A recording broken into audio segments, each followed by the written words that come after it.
You ask Tiger to solve. This deals with linear equations with one unknown. The final result is c equals 216/5. Let's solve it step by step.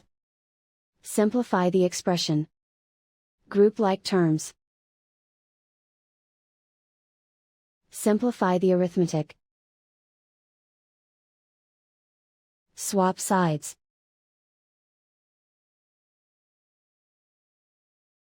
Group all constants on the right side of the equation. Subtract 8 from both sides.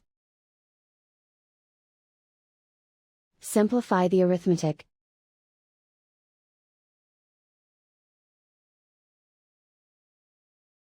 Isolate the c.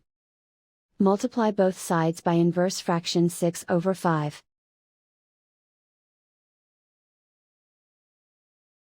Group like terms. Multiply the coefficients.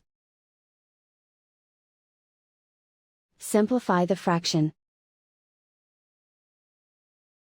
Multiply the fractions. Simplify the arithmetic.